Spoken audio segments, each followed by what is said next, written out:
तो आज की सबसे बड़ी खबर चंपत राय का इस्तीफा है। चंपत राय का इस्तीफा मंजूर कर लिया गया है और आज इसीलिए पूछ रही हूं कि इस्तीफा तो होना ही था, क्या इसमें कोई शक था? जिस तरह आरोपों में घिर रहे थे चंपत राय, इस्तीफा को मंजूर करने के अलावा क्या कोई और विकल्प ट्रस्ट के पास था?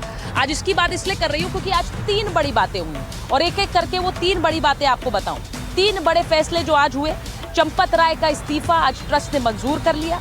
गोपाल राय बाहर निकाले गए, बैठक में उन्हें शामिल नहीं होने दिया गया और ट्रस्ट में नया सीईओ नियुक्त होगा। तो ये 3 बड़े फैसले आज यहीं अयोध्या में लिए गए, ट्रस्ट की बैठक में लिए गए। इन्हें लेकर एक एक खबर मैंने आप तक पहुंचाई।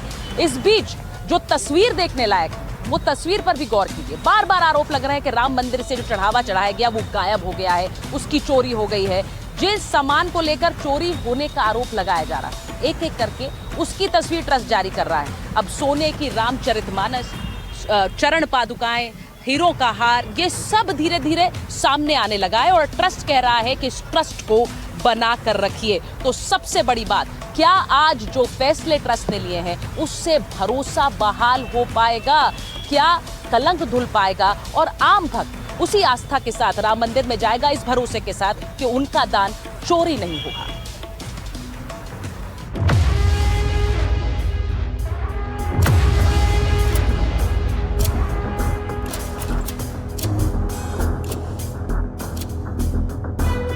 अयोध्या में राम मंदिर चढ़ावा चोरी कांड के बाद पहली बार ट्रस्ट की ऐसी बैठक हुई जिस पर पूरे देश की नजर टिकी थी।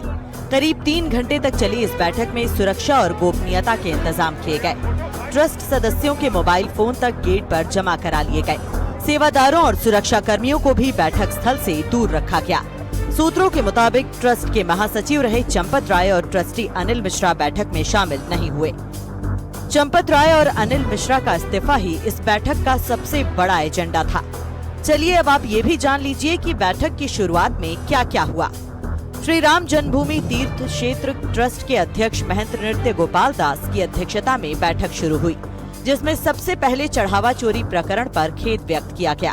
इसके बाद कोषाध्यक्ष स्वामी गोविंद देव गिरी ने बैठक का एजेंडा रखा और चंपत राय और अनिल मिश्रा के इस्तीफे पर विचार का प्रस्ताव पेश किया और प्रस्ताव के बाद चंपत राय और अनिल राय का इस्तीफा मंजूर कर लिया गया। बैठक में मौजूद संतों ने साफ कहा कि इस पूरे घटनाक्रम ने करोड़ों ब्राह्म भक्तों की आस्था पर गहरा आघात पहुंचाया है। बैठक में ये भी माना गया कि प्रबंधन व्यवस्था में कुछ ऐसी खामियां थीं जिन्हें समय रहते गंभीरता से नहीं लिया गया। इस स्थिति में हम लोगों की एक अनिवार्यता थी कि कुछ वातावरण जो निर्माण हुआ है, उस वातावरण के चलते हम लोगों को हमारे महामंत्री महोदय ने और हमारे एक न्यासी महामंत्री श्रीमान चंपत राय जी और न्यासी अनिल जी मिश्रा, इन दोनों ने त्यागपत्र प्रदान किया। बैठक के बाद ट्रस्ट सदस्य कृष्ण मोहन ने एफआईआर दर्ज कराने की पूरी प्रक्रिया की जानकारी दी। उन्होंने बताया कि शुरुआती जांच में गड़बड़ी सामने आने के बाद ही कानूनी कार्रवाई का फैसला लिया गया। कितना झूठ प्रपंच खड़ा किया जा रहा है, ये खड़ा किया जाने वाला प्रपंच केवल हमारी संस्था को बदनाम करने के लिए, राम भक्तों को लांछित करने के लिए और हिंदू समाज में फूट निर्माण करने के लिए है। हम इस प्रकार वो नहीं होने देंगे। इनके इरादे भारत माता के लिए घातक हैं। हम लोग राम राज्य ला करके रहेंगे और उसके लिए अपने को पुनः कटिबद्ध करेंगे, उत्साही नहीं बनेंगे। यानी अब साफ हो गया है कि चंपत राय अब ट्रस्ट के महासचिव नहीं हैं। हालांकि ट्रस्ट के नियमों के मुताबिक वे सदस्य बने रह सकते हैं, लेकिन उनके पास कोई कार्यकारी जिम्मेदारी नहीं होगी। सूत्रों के मुताबिक ट्रस्ट में नए चेहरों को शामिल करने पर भी चर्चा हुई। हालांकि अपने बयान के दौरान गोविंद गिरी महाराज भावुक हो गए और उन्होंने कहा कि दोषी कोई भी होगा, उसे कड़ी से कड़ी सजा मिलनी चाहिए। चोरी तो चोरी है और उसमें उसकी जो तलाश करनी है वह एसआईटी कर रही है, शासन का वह काम है। हम लोगों का भी आग्रह है कि इस प्रकार के जो अपराधी है उनको पकड़ा जाए। चलिए अब ये भी जान लीजिए कि इस बैठक में आज कौन कौन शामिल हुआ। राम जन्मभूमि तीर्थ क्षेत्र ट्रस्ट की महत्वपूर्ण बैठक की अध्यक्षता ट्रस्ट अध्यक्ष महंत नृत्य गोपाल दास ने की।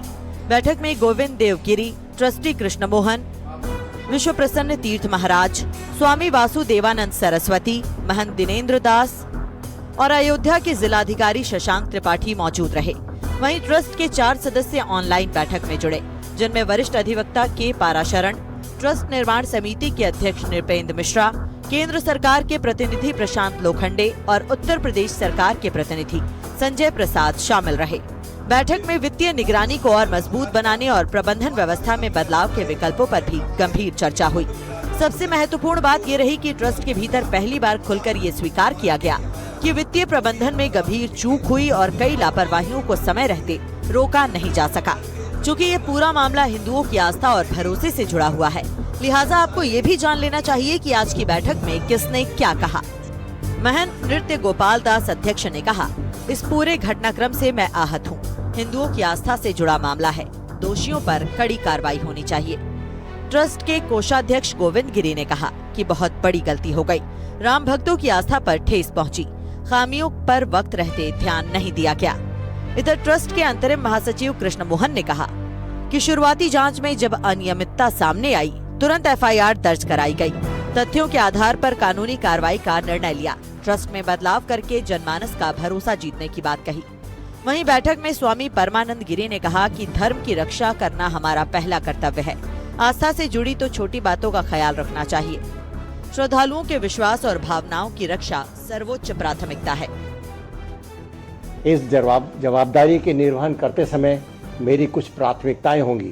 पहली, इसमें जो भी दोषी हैं, इस प्रकरण में जो भी दोषी पाए जाएंगे, हमारा आग्रह रहेगा उन सभी को न्यायोचित ढंग से जो भी उनको सजा मिलनी है मिले। इसके लिए हम बहुत आग्रही रहे। अब सबकी निगाहें ट्रस्ट की अगली घोषणा पर टिकी हैं। क्या सिर्फ चेहरे बदलेंगे या फिर राम मंदिर की पूरी प्रबंधन व्यवस्था में बड़े बदलाव देखने को मिलेंगे?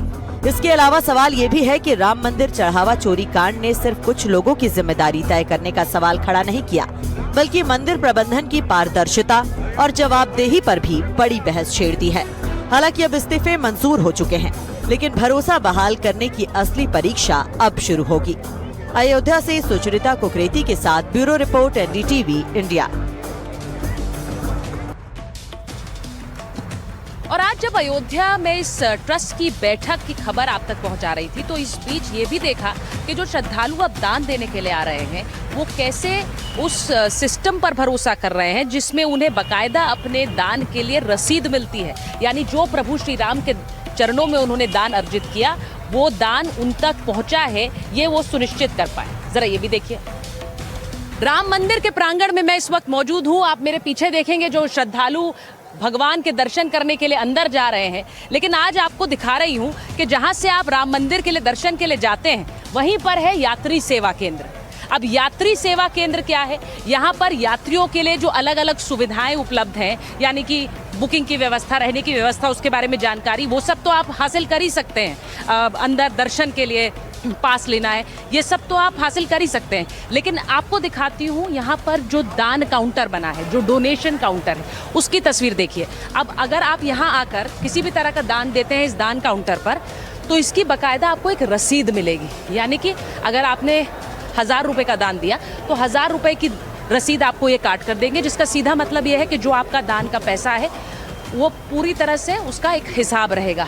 तो ये जो यात्री हैं, जो यहाँ पर पहुँच रहे हैं, जो श्रद्धालु हैं जो पहुँच रहे हैं, वो यहीं पर इस डोनेशन काउंटर पर आकर दान दे सकते हैं। और मैं आपको दिखाऊं कि भाई साहब, अगर आप देखिए, स्कैनर भी लगा हुआ है यहाँ पर डोनेशन के लिए, और इसी के साथ अगर आप स्कैनर के ज़रिए पैसा देते हैं तब भी आपको यहाँ रसीद मिलेगी। अगर आप कैश जमा कराते हैं तो भी रसीद मिलेगी। यहाँ पर उसी का काम चल रहा है। सर, कहाँ से आए आप?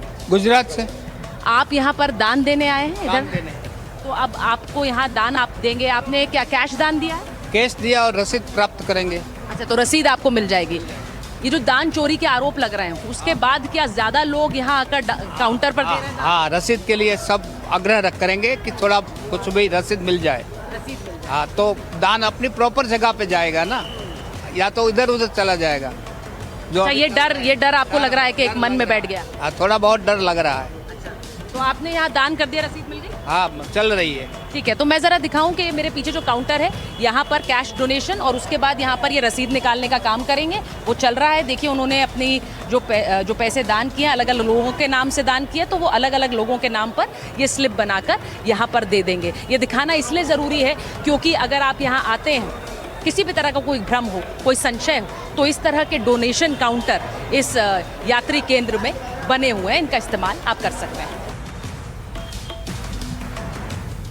तो भरोसा कायम करने के लिए ही अनिल मिश्रा और इसी के साथ चंपत राय के इस्तीफे को मंजूर किया ट्रस्ट ने। लेकिन इन सब के बीच जहां एक तरफ महंत नृत्य गोपाल दास ने भरोसा जताया है, योगी आदित्यनाथ और प्रधानमंत्री नरेंद्र मोदी के नेतृत्व में नृत्य गोपाल दास अध्यक्ष हैं ट्रस्ट के, राम मंदिर ट्रस्ट के, और उन्होंने भरोसा जताया है नेतृत्व पर, तो दूसरी तरफ सियासत भी जोरदार हो रही है। अखिलेश यादव ने आज उन्हीं दोनों नेताओं को, यानी मोदी और योगी के बीच में एक खटपट की खबर फैला दी। उन्होंने आज अपने बयान के जरिए बात कही कि इंजन, डबल इंजन की तो सरकार है, लेकिन दोनों इंजन आपस में लड़ रहे हैं। तो एक तरफ जहां नृत्य गोपाल दास का भरोसा है नेतृत्व पर, नरेंद्र मोदी और योगी आदित्यनाथ के, वहीं अखिलेश यादव, इन दोनों ही नेताओं के बीच डबल इंजन की सरकार में इंजन्स के आपस में टकराने की खबर सीधे सीधे अपने बयान के जरिए लोगों के सामने रख रहे हैं।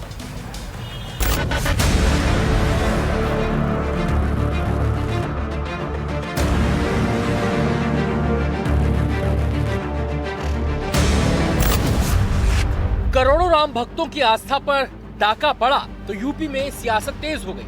बात चढ़ावा चोरी से आगे निकलकर राज्य सरकार पर आरोपों तक आ गई। चढ़ावा चोरी के बहाने राम नाम का शोर होने लगा, क्योंकि आगे 2017